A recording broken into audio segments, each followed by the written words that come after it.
자, 고넬료 가정의 기적이라는 말씀으로 이어서 함께 나눕니다. 이 고시 가문의 기적이 일어났습니다. 고넬료 고시 가문에 이방인이었던 이 가정이 이 고넬료 한 사람으로 말미암아 온 집안이 다 구원을 받고, 뿐만 아니라 이제 고시 가문의 그 자손들 이제 복음의 통로가 되고, 이 그 가문이 신앙의 명문 가족이 된다고 하는 것은, 여러분, 저는 참 하나님 은혜요 기적이라고 믿어요.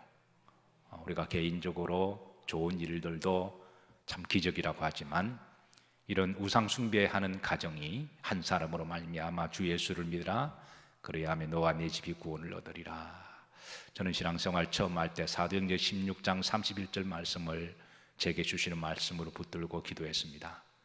어쨌든 한 집안의 신앙생활을 신실하게 잘 믿으면, 하나님의 때가 되시면 그 집안을 다 구원시키고, 그리고 신앙의 명문 가정이 될 줄로 믿습니다.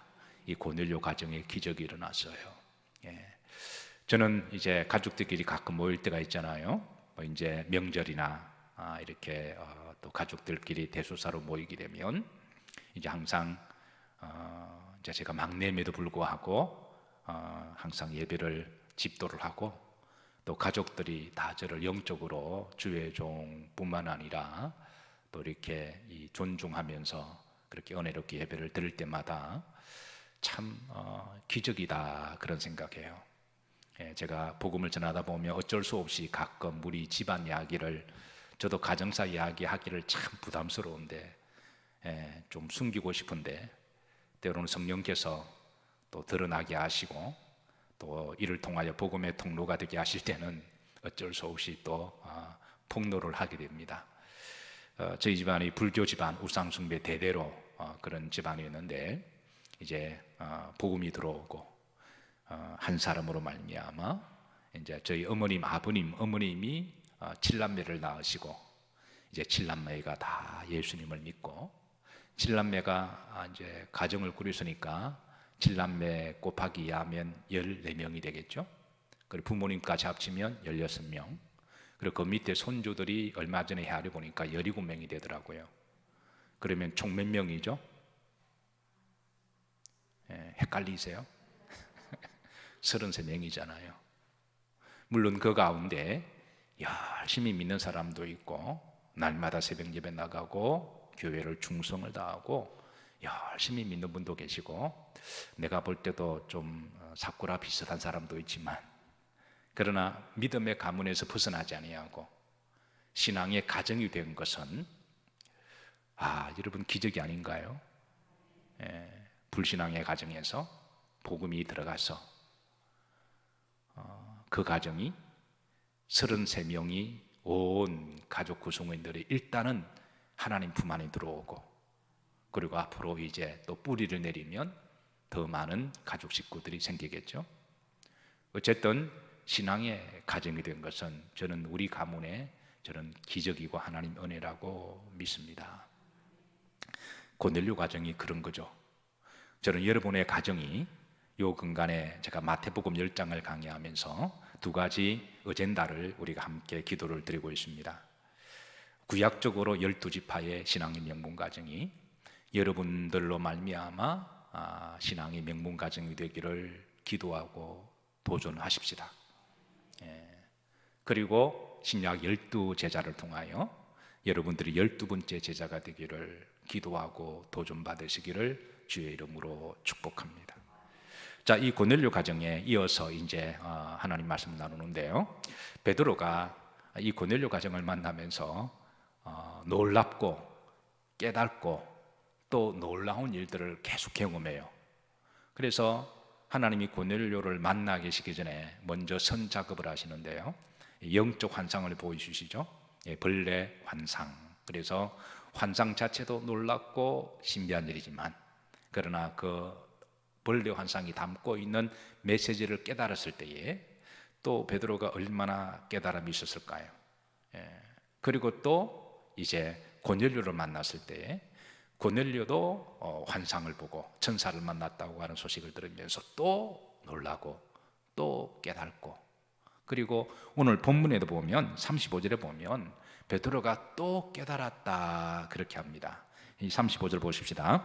각 나라 중 하나님을 경외하며 의를 행하는 사람은 다 받으시는 줄 뭐했도다? 깨달았도다 그랬습니다.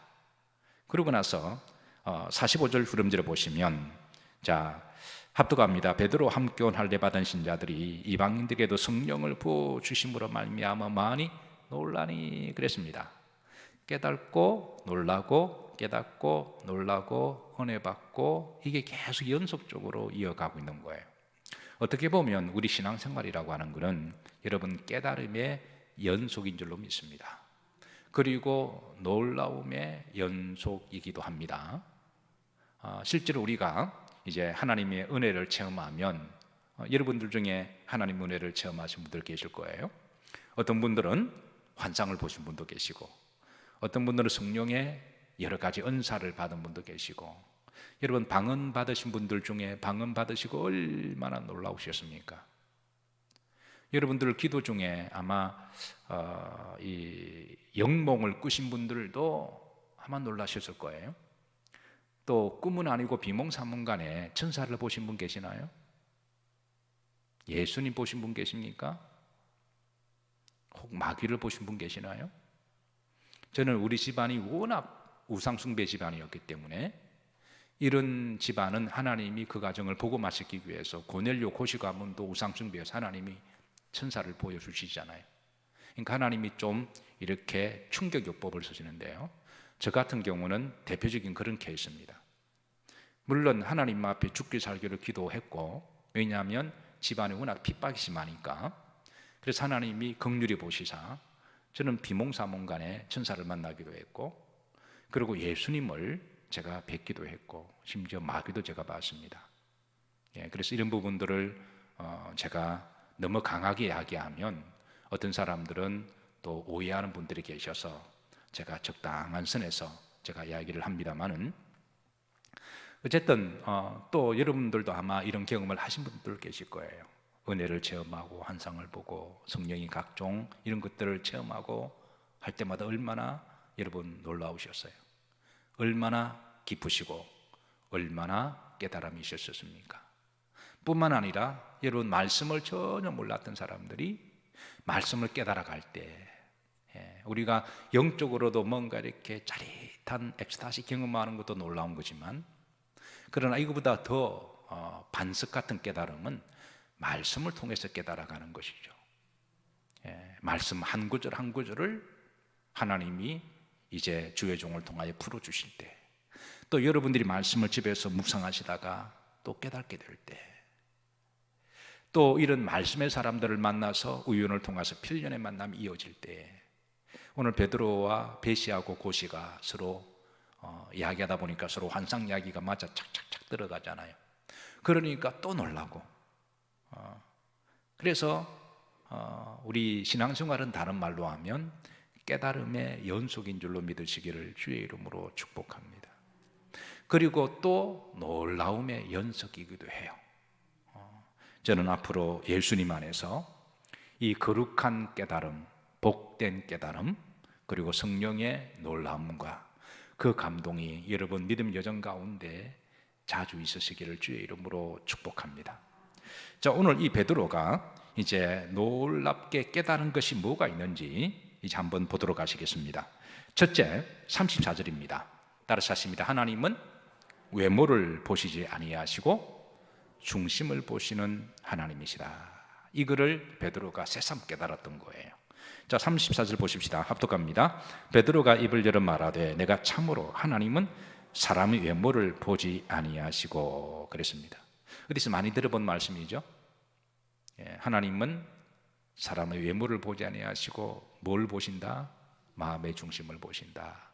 하나님이 누구를 통하여 이 말씀을 주신 거예요? 사무엘에게, 바로 사울 왕과 다윗에게 주신 말씀입니다. 그러니까 이미 구약에 있는 말씀인데, 이 베드로가 이 말씀을 통하여 새롭게 깨달았다라는 거예요. 저는 여러분들이 하나님 말씀을 묵상하고 들으시면서 깨닫는 은혜가 있으시기를 주의 이름으로 축복합니다. 사실 말씀을 통하여 깨닫는 게 제일 반석 같은 확고한 믿음입니다. 왜냐하면 우리가 영적인 깨달음은요, 이게 분명히 존재하고 있기는 하지만 이게 가끔 마귀가 이 자신의 감정이나 영적인 것을 살짝 끼워 넣어서 1+1을 통해서 헷갈리게 만들거든요. 그래서 영적인 환상과 이런 체험들은 분명히 실존하고 사실인데 마귀가 시기질투해서 가끔 자기의 감정이나 이상한 걸 살짝 끼워 넣어서 여기에 넘어간 사람이 한둘이 아닙니다. 그래서 나중에 이상한 사람이 되거나 이단이 되기도 하거든요. 그러나 말씀을 통해 깨달은 것은 마귀가 역사를 할 수가 없어요. 자, 보십시다. 사무엘상 16장 7절입니다. 자, 다 같이 합독합니다. 여호와께서 사무엘에게 이르시되 그의 용모와 키를 보지 말라. 내가 이미 그를 보렸노라. 내가 보는 것은 사람과 같지 아니하니 사람은 외모를 보거니와 나 여호와는 중심을 보느니라 하시더라. 하나님이 주의 종 사무엘을 통하여 이제 사울에게와 다윗에게 주신 말씀이죠. 하나님은 그의 모와 못을 보지 말라, 용모와 키를 보지 마라. 사울에게 한 말입니다. 사울에게는 두 가지 아주 매력적인 부분이 있었습니다. 딱 봐도 있어 보이고 괜찮아 보이는 용모와 뭐다? 키다. 두 가지는 이 사울에게는 좋은 장점인데요. 용모는 이 풍채를 이야기하죠.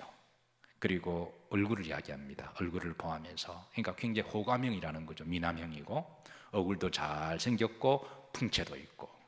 옛날에는 다 풍채가 적었죠. 그리고 얼굴이 피부가 뽀얗거나 그리고 잘생긴 사람이 그리 많지가 않았습니다. 지금은 워낙 잘 드시고 또 워낙 투자도 많이 하시고 거울을 보면서 날마다 거울아 그래서 이제 이쁜 사람들이 너무너무 많지만 옛날에는 거울도 없던 시대고 그리고 투박하고 그냥 놔두면 그냥 감자 비슷하게 생긴 분들이 많이 계셨어요. 그런데 가끔 피부가 뽀얀 사람도 있었는데 그런 사람은 특별히 군계 일학처럼 보이는 거죠. 사울이 그랬다라는 거예요. 그리고 키, 성경에 보면 사울은 보통 사람들의 키보다 머리 하나가 더 크다 그랬습니다. 저희가 학창시절 할 때만 하더라도 평균이 160이었습니다. 평균이 70년대에 평균이 160이었습니다. 다 골만골만한 사람들인데 그런데 가끔 학우들 중에 60명 중에 한 170, 80대는 학우가 있었어요. 군계 일학이었습니다. 다 졸망졸망한데 남보다 머리 하나가 큰 아이가 뒤에 딱 이렇게 앉아있으면 돋보였습니다. 게다가 얼굴도 뽀얗고 덩치도 크고 게다가 공부도 잘하네. 머리도 좋고 그리고 학교에 시상을 할 때마다 항상 그 아이 이름을 부르며 그게 제일 하는 게 아닙니다. 저는 그 당시 1970년대 키가 73이었으니까 요즘은 나이 드니까 키가 2cm 줄더군요. 어쨌든 저는 73입니다. 정직하게 73입니다.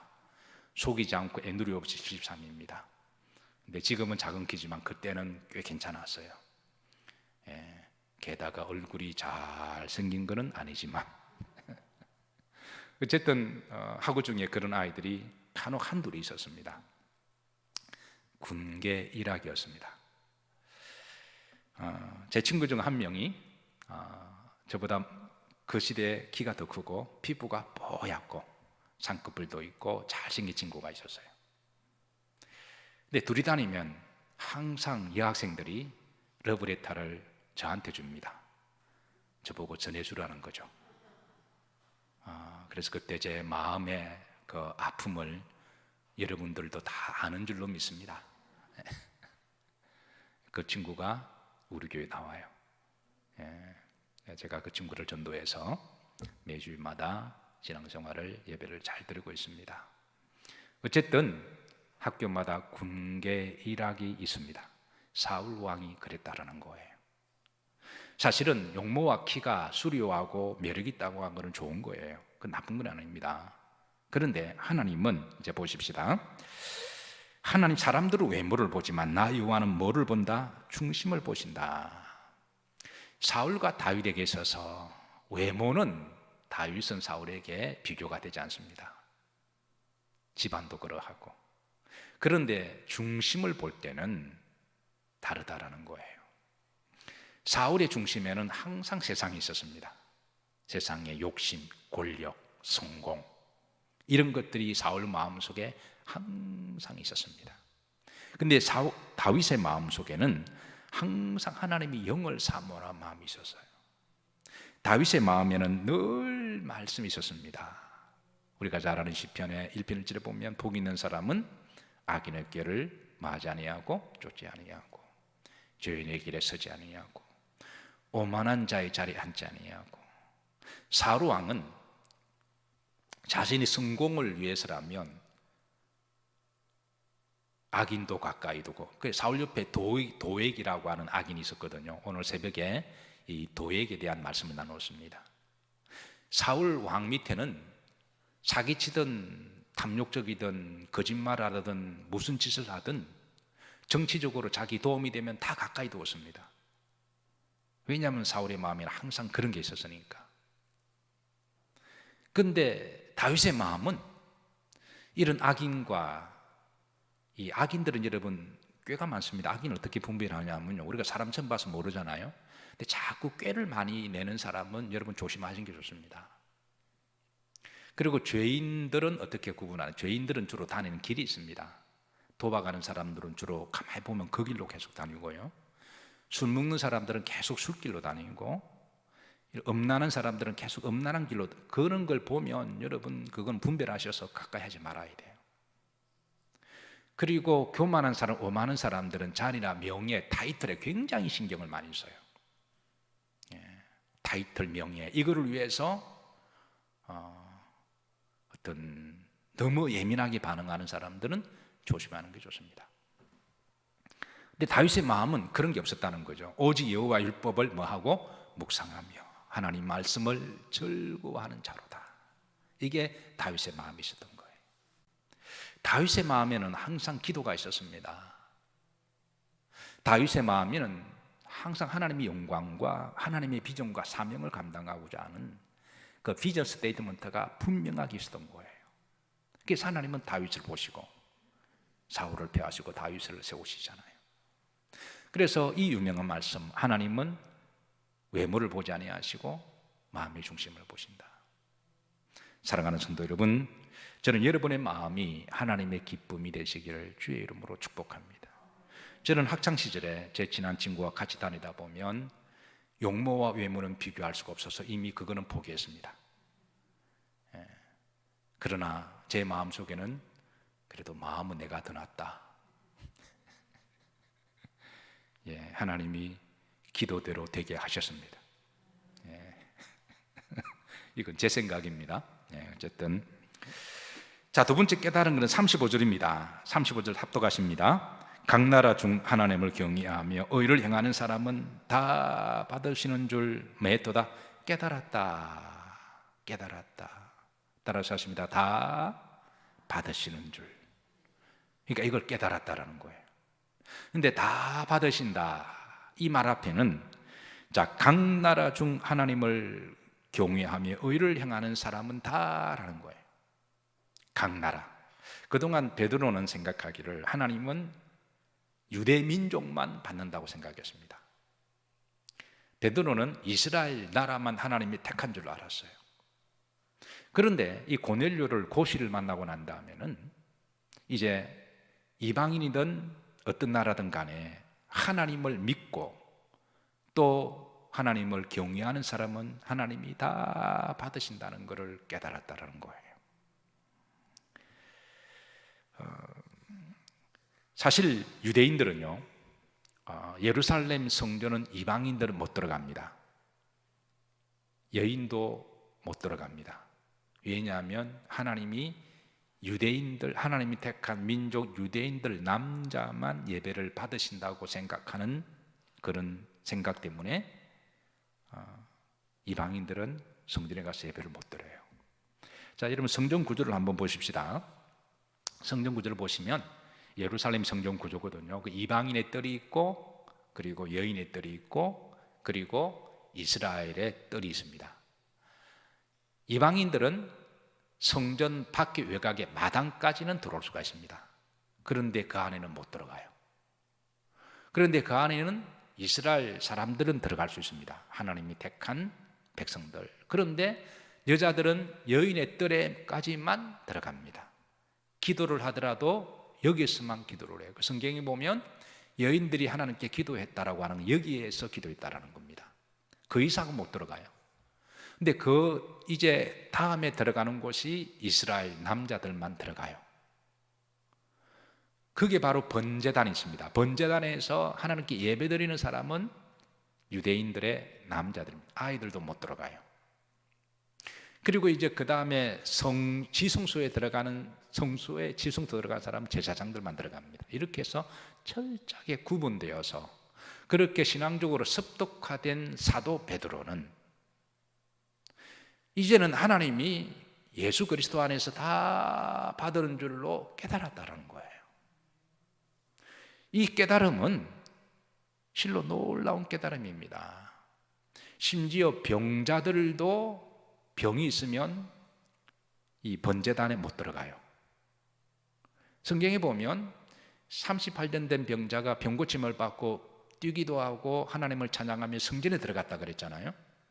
그 왜 그러냐면 원래 못 들어가기 때문에 이제는 들어갈 수 있다고 하는 기쁨과 환희 때문에 들어간 거예요. 그러니까 그 이야기는 이게 이제 선천적인 질병 같은 경우는 하나님께 저주를 받았다고 생각했기 때문에 하나님께 저주받은 사람은 거룩한 성전에 못 들어가도록 이렇게 인간들의 율법을 통해서 막아놓은 거거든요. 그러니까 얼마나 성전에 들어가고 싶겠어요. 안 그래도 마음이 아프고 병들고 힘들고 어려운데 하나님께 들어가지 못한 하나님 예배를 안 받으신다는 거고 기도를 안 받으신다는 거잖아요. 이 말은 다른 말로 천국에 못 들어간다는 말입니다. 그러니까 얼마나 서러웠겠어요. 그래서 38년 된 병자가 걸어 다녔을 때 정말 자기 가고 싶은 거 다 가고 싶고 가족들 만나고 싶음에도 불구하고 그러지 아니하고 성전에 머리 들어간 것은 그거는 이제는 고침을 받았으니까 성전에 들어갈 수 있다고 하는 그 기쁨 때문에 그게 먼저 들어간 거예요. 그러니까 이런 배경을 알지 못하면 뭐 성전에 들어갔거니 말았거니 이런 부분에 별로 감동이 없는 거죠. 예. 어쨌든 여기들은 이제 유대인들 남자만 들어가는 것인데요. 이런데 신앙적으로 체득화된 사도 베드로는 이 고시를 통해서 만난 은혜는 여호와를 경외하는 사람이 어느 나라든 어느 민족이든 그게 대한민국이든 일본이든 중국이든 아프리카 사람이든 하나님께서는 차별치 아니하고 남자든 여자든 어린아이든 관계치 아니하고 병들든 건강 관계치 아니하고 하나님은 따라서 하십니다. 다 받으시는 줄 깨달았도다. 이 베드로의 깨달음은 복음이 이방 지역으로 전파되기 위한 위대한 깨달음의 첫 발걸음이었습니다. 이 베드로의 고시를 만난 첫 발걸음의 깨달음은 마치 암스트롱이 이제 달에 도착해서 그가 한 말이 있습니다. 내가 이 발에 닿는 한 걸음은 한 인간에 있어서는 지극히 적은 한 스텝에 불과하지만 인류에게 있어서는 위대한 발걸음이 될 것입니다 라는 유명한 말을 남겼습니다. 발에 첫 발을 내디디면서 개인적으로는 연약한 한 스텝에 불과하지만 인류가 우주를 이제 내비게이션하고 항해를 하고 우주를 이렇게 나아가는 데 있어서는 위대한 발걸음이 될 거라고 하는 이 놀라운 선언이 오늘 복음적으로 볼 때는 베드로가 고시를 만나서 처음으로 이방인에게 복음을 전한 이 한 걸음이 베드로 개인적으로는 한 사람의 만남에 불과하지만 한 사람을 통해서 온 인류에게 복음을 전하는 위대한 발걸음이 된다는 거예요. 이 베드로의 이 발걸음이 나중에 고시 가문이다 신앙의 가정이 되었고요. 나중에 이제 사도 바울이 이방인의 사도가 돼요. 사도 바울을 통해서 온 유럽의 복음이 또 전파되잖아요. 이 깨달음은 놀라운 깨달음입니다. 하나님은 때로는 한 사람의 변화와 회개와 그리고 깨달음을 통해서 하나님은 놀라운 일을 하세요. 저는 여러분들을 통하여 하나님의 말씀이 깨달아지고 하나님의 놀라운 역사가 일어나기를 주의 이름으로 기도하고 축복합니다. 자, 세 번째, 베드로가 깨달은 것은, 아직 복음을 알지 못한 이방인들에게 예수 그리스도의 복음을 전해서 구원받게 해야 한다는 것을 깨달았어요. 왜 배시와 고시를 하나님 만나게 하셨을까? 그거는 결국은 고넬료가 하나님을 잘 믿고 경외하는 사람이지만 하나님의 자녀가 되고 우리가 천국 가는 길은 예수님 외에는 길이 없잖아요. 그래서 고넬료를 만나게 하셔서 복음을 전하게 하시고, 그리고 이 복음을 전함으로 고넬료가 예수님을 믿고 온 집안이 다 예수님을 믿는 놀라운 역사가 일어난 거예요.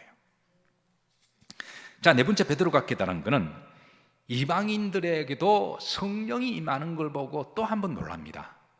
자, 이게 44절 보십시다. 합독합니다. 베드로가 이 말을 할 때에 성령이 말씀 듣는 모든 사람에게 내려오시니 그랬습니다. 고넬료가 베드로를 통하여 하나님 말씀 듣기 위해서 가족들 모으고 거기에 일하는 종들도 모으고 친구도 다 모았거든요.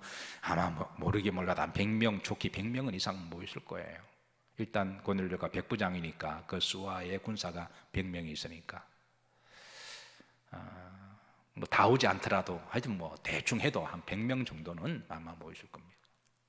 근데 그들이 베드로의 말씀을 들으면서 성령이 임한 거예요. 그러자 45절을 보면 합독합니다. 베드로 함께온 할례 받은 신자들이 이방인들에게도 성령 부어주심을 말미암아 많이 놀라니. 베드로도 놀라고 함께온 유대인들도 놀랐습니다. 그동안 성령은 하나님의 거룩한 영이잖아요. 거룩한 영은 오직 하나님을 믿는 택한 유대인들만에게만 내릴 줄 알았는데 마가이 다락방에 다 유대인들만 모이잖아요. 그런데 이방인들에게도 성령이 임하니까 저들이 깜짝 놀란 거예요. 자, 그러고 나서 성령의 그 임재 가운데 성령의 역사는 다양하게 나타나요. 어떤 사람은 찬양으로 나타나기도 하고, 어떤 사람은 또 환상을 보기도 하고, 어떤 사람은 마음에 너무 큰 기쁨이 있기도 하고, 어떤 사람은 춤을 추기도 하고, 어떤 사람은 방언을 말하기도 하고. 고린도서 12장 이하로 보면 성령의 은사의 9가지가 나오잖아요.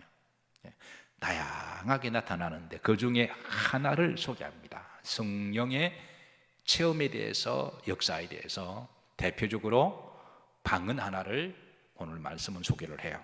자, 46절입니다. 합독합니다. 이는 방언을 말하며 하나님 높임을 들음이르라. 그러니까 성령의 다양한 기름 부으심과 역사 가운데 대표적으로 하나를 소개하는데, 그런데 중요한 것은 이 방언을 말하는 것 참으로 놀라운 일이죠. 그러나 이거보다 더 중요한 것은 방언의 목적에 대해서 분명히 강구하지 않습니다. 따라서 하십니다. 하나님을 높임을 들음이르라. 하나님께 영광 올려드리는. 그래서 우리가 어떤 은사를 받고 어떤 놀라움과 은혜를 깨달아도 자기 도취에 빠져서 내 믿음이 최고다, 이걸 넘어야 돼요. 이거 넘지 못하면 신앙이 늘 거기에서 간당간당합니다. 은혜를 받고 간정이 일어나고 응답받고 축복이 일어나면, 그러니까 내 믿음이 최고고 내 기도가 막 이렇게 자기 영광을 자꾸 너무 자기 중심적으로 신앙을 해석하게 되면 하나님이 좀 서운해하십니다. 하나님 우리에게 축복하시고 은사를 주시고 체험하게 하시고 우리에게 덤으로 복을 주신 것은 결국 하나님 영광을 위한 거잖아요. 그래서 방받은 사람이 하나님을 높임을 들음임을 이거를 강구하지 않는다라는 거예요.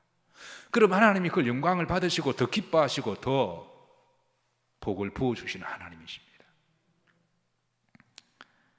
베드로는 이 사건 이후로 하나님에 대한 호칭이 달라져요. 이 베드로의 사역을 보면 이전까지는 그는 하나님을 호칭할 때에 이스라엘의 하나님이라고 호칭을 했는데 이 사건 이후로 만유의 구주가 되시는 하나님으로 바뀝니다. 이게 베드로의 깨달음과 변화된 이후의 복음의 모습입니다. 우리가 신앙생활을 한다고 하는 것은 다른 말로 깨달음의 연속입니다. 예, 여러 가지 어떤 은사, 환상, 꿈, 또 만남 이런 부분에 대해서도 우리가 깨달음과 놀라움이 있지만, 그리고 말씀을 하나하나 깨달아갈 때마다 얼마나 기쁨이 있나요? 얼마나 은혜가 있나요? 저는 여러분들에게 여러분 이 깨달음 은혜가 많이 있으시기를, 예수님을 믿고 깨닫고 변화되고 체험하고 놀라운 일들이 많이 일어나시기를 주의 이름으로 축복합니다. 얼마 전에 어느 분하고 식사를 하는데요, 레스토랑에 가면 어느 레스토랑은 이제 의뢰이 이 술잔을 앞에 딱 갖다 놓고 술 드시겠습니까? 라고 물어보는 레스토랑이 들어있더군요. 그래서 이제 어느 분과 식사를 하는데 자연스럽게 술잔 앞에 놓고 술 하시겠습니까? 라고 이렇게 이제 그 서빙하는 분이 묻길래, 이제 저는 목사니까 제가 말하기 전에 그분이 먼저 술 안 합니다 그러시더라고요. 그러면 제가 살짝 한번 놀랬죠. 왜냐하면 사실 교회 다닌다 그러면서도 홀짝홀짝 하는 분이 있습니까? 없어요? 이 맥주는 괜찮지. 괜찮죠. 맥주 먹는다고 죽는 게 아니니까. 뭐 와인 한 잔은 괜찮지. 괜찮죠. 뭐 죽는 게 아니니까. 소주 한 잔은 괜찮지. 괜찮죠. 그거 한다고 지옥 가는 거 아니니까. 근데 그렇게 하다 보면 우리 신앙이 자꾸 혼탁해집니다. 하나님 맥주 한 잔 한다고 해서 우리를 때리시나 그런 분은 아닙니다. 그러나 그렇게 괜찮지를 자꾸 자기를 체면을 걸면 안 된다라는 거예요. 그래, 가급적 안 하시는 게 좋습니다. 이건 단순히 술 문제뿐만 아니라 이건 어쨌든 영성생활에 도움이 안 될 만한 것들은, 왜냐하면 그거 자꾸 하면 자꾸 혼탁되고 세속화되거든요. 그러면 조금 양보하다 보면 나중에는 많은 걸 양보하게 되거든요. 그럼 진짜 중요한 걸 잃어버리기 때문에 그런 거예요. 제가 너무 고립타분하나요? 기회 줄 때 지금 말하세요. 뒤에서 말하지 마. 우리 목사님 너무 고립타분해. 저도 압니다. 그러나 제가 이렇게도 말을 해야 여러분이 조금 좀 조심을 하잖아요. 아멘 하는 분들은 하신 분들입니다. 그래도 누군가는 이렇게 말을 해야 되잖아요. 근데 그래도 여러분, 목사가 이렇게 말하는 것도 복입니다. 왜냐하면 목사가 몰래 홀짝홀짝 맥주 한 잔, 와인 한 잔 마시면 제가 이런 말 못합니다. 양심에 화인 맞아가지고요. 그러니까 이렇게 말하는 걸 교만으로 듣지 마시고, 오늘 이 시대도 그렇게 말하는 분이 계시구나. 제가 정말 그거 하면 제가 이런 말 못하죠. 그러니까 교만하다 그렇게 듣지 마시고, 누군가는 그래도 바르게 말은 해야 되잖아요.